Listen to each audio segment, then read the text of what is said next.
Bonjour cher routier, je suis Vladimir.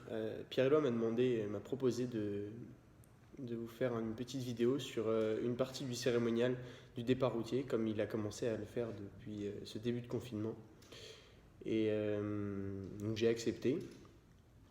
Pour ceux qui ne me connaissent pas, j'étais au clan les 3 dernières années et je suis maintenant assistant à la troupe à côté de Brest, par à Brest. Et la phrase que Pierre-Éloi m'a proposée, la partie que Pierre-Éloi m'a proposée, dit ceci. Le chef s'adresse au routier.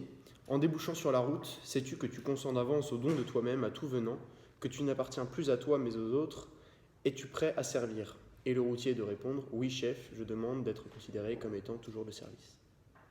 Alors j'ai décidé de nommer ce topo Otis était-il routier scout? Je m'explique. Rappelez-vous, dans Mission Cléopâtre, le monologue d'Otis, une bonne tirade, mythique d'ailleurs, que tout homme devrait connaître par cœur.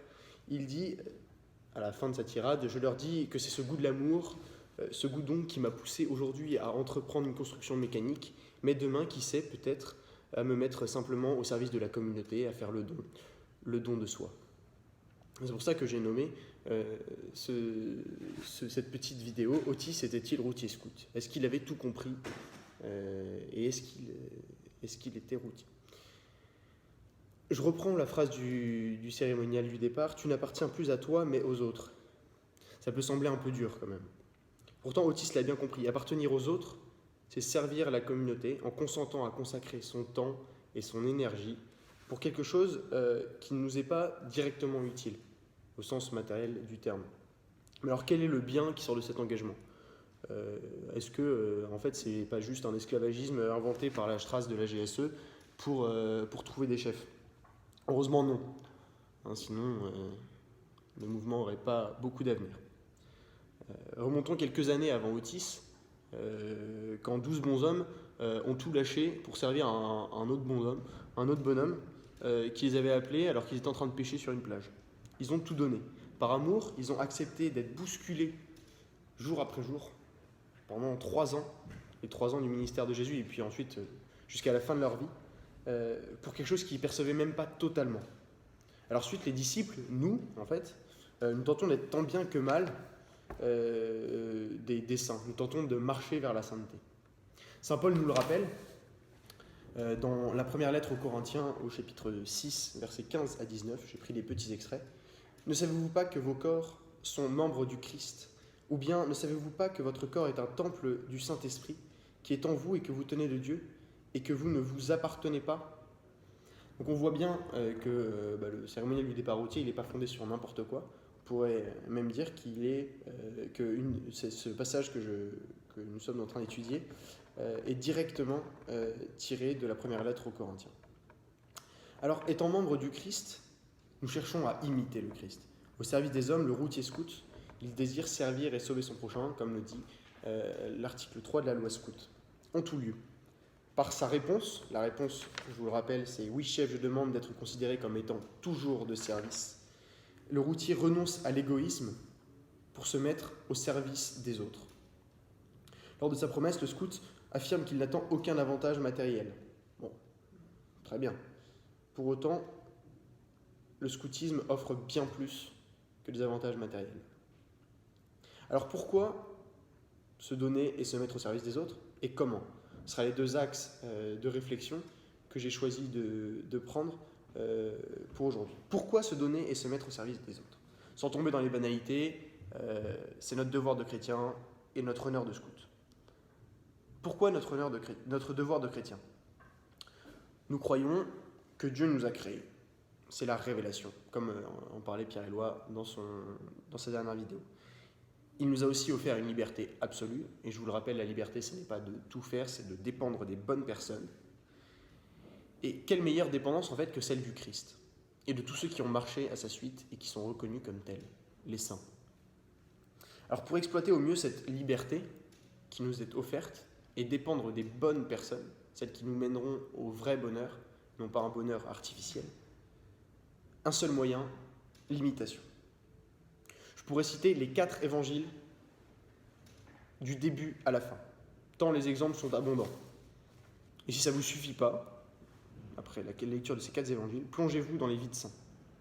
Moi j'ai un petit faible pour Saint Dominique Savio et le bienheureux Pier Giorgio Frassati, qui sont 2 jeunes édifiants.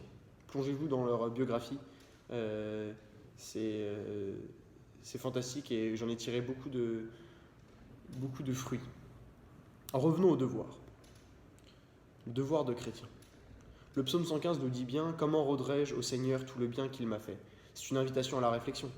Observons tout le bien qui nous entoure, toutes les grâces que nous recevons jour après jour. Par exemple, pour vous, avoir un chef de clan aussi attentionné. Nous est-il possible de rester les bras ballants face à tout ce que nous recevons du Christ ?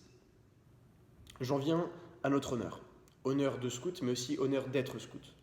Honneur d'être scout, tout simplement parce que nous faisons, d'une part, les descendants d'un lourd bonhomme, Baden-Powell, BP, comme les Strasseux aiment à l'appeler en CEP, BP, qui est un mec vraiment très très solide. Et on l'oublie souvent quand même dans ce scoutisme, alors que c'est lui qui est à l'origine de ce que nous vivons. Honneur d'être scout, parce que cela fait de nous des chrétiens, des catholiques engagés. Être scout, c'est s'engager, en l'occurrence nous, pour l'Église catholique, par notre uniforme, par nos chants, par nos prières, par nos pèlerinages et nos témoignages. Et ensuite notre honneur de scout, parce que cet héritage, cette loi, cet uniforme, fait peser sur nous des responsabilités. Il suffit de relire la loi que nous avons promis d'observer pour s'en rendre compte, ce que je vous invite à faire. Deuxième partie, comment agir ? Il y a 2 grandes manières d'agir qui sont selon moi indissociables, la prière et l'action. Une phrase que j'aime beaucoup, la prière doit être le cœur de l'action et l'action le cœur de la prière. Essayez de bien voir tout ce que ça implique. Alors, tous les ordres monastiques l'ont bien compris, à la prière est associé un travail. Prier. Comment est-ce qu'on peut prier ? Pour les autres, pour le salut des âmes éloignées de Dieu, pour ceux pour qui on ne prie jamais, pour notre marche vers la sainteté aussi. Le bienheureux Carlos Acutis disait « Si je n'ai pas le désir d'être saint, il faut que je le demande chaque jour au Seigneur. » Alors je vous engage à le faire. Et puis même, une fois que vous avez ce désir ancré en vous, de demander chaque jour la grâce d'être renouvelé.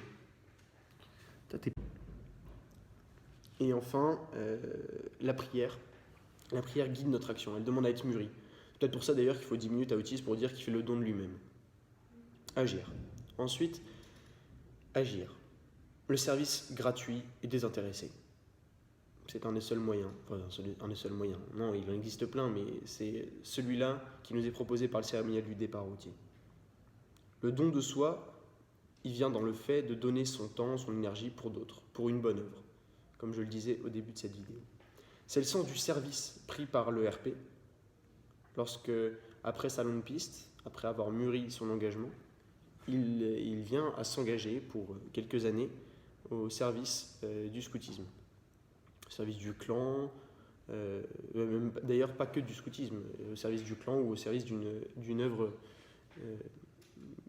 dans laquelle il se rendra utile.